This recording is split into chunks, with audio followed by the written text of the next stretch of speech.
YouTube, what do with it, man? It's the kid DC Wrestling. So tonight was WWE Monday Night Raw. Now we're continuing this build with WWE Survivor Series, and the first thing, my first reaction coming out of this show was ultimately the Bloodline versus Bloodline match. Now originally we all thinking that okay, especially after what happened on SmackDown, that it was going to be 4-on-4, OG Bluntline versus New Bluntline.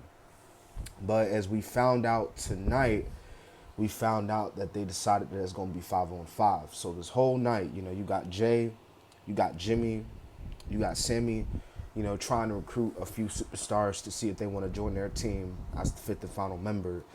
Same thing with Solo. He went after Rollins along with Sammy. Along with Sammy, they both went after Seth freaking Rollins. Now, Seth Rollins obviously has Bronson Reed next week on Monday Night Raw. As a matter of fact, him and Bronson Reed have their own little personal matchup, their little brawl early on in the show.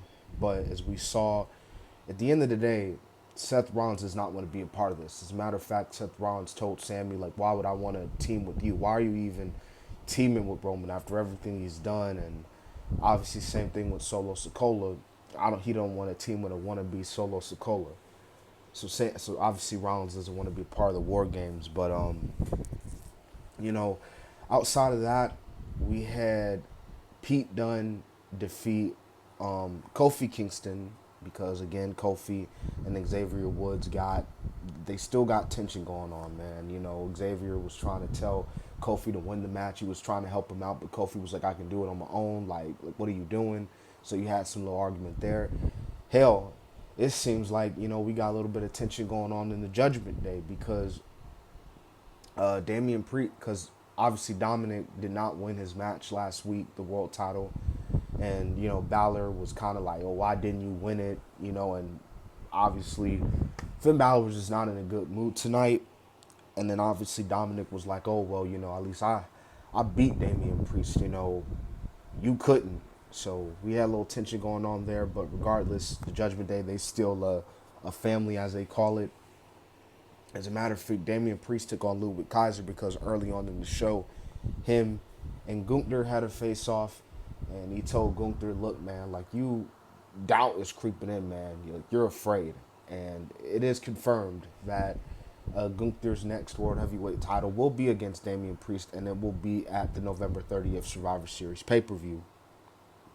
Now, also on this show, we saw the return of Dakota Kai. It was good to see Dakota Kai back, man. After everything that she's been going through with her injury, it's always good to see a wrestler come back from injury. So, Damage Control was a team tonight. They took out their Fugitive Collection quick and easy. And then obviously, as you see in the picture here, Bianca and Jade retained their tag team titles against Raquel Rodriguez and the Women's World Champion Liv Morgan. And Io and Naya and Tiffany. You just had like a huge brawl at the end of the show, which saw the baby faces stand tall in the show. And then The Miz, who obviously been getting kidnapped by the Wyatt Six, he got released. And obviously The Miz was telling, Cross, like, hey man, we gotta let this go. Like the Wyatt family six, like we don't need to be focusing on them. And then they took him out to the ring because Cross was like, no, like you gonna get your ass beat, only for it to turn out to be a ruse just to call out the Wyatt Six, and then they took out the Wyatt Six, and then they left. So overall, I thought Monday Night Raw was the show was okay tonight. To be honest with you, the show was okay tonight. They're actually taping next week's episode of Raw tonight so that the superstars can be with their families and stuff. So I don't really have a problem with that whatsoever. But yeah, that pretty much wraps it up. So.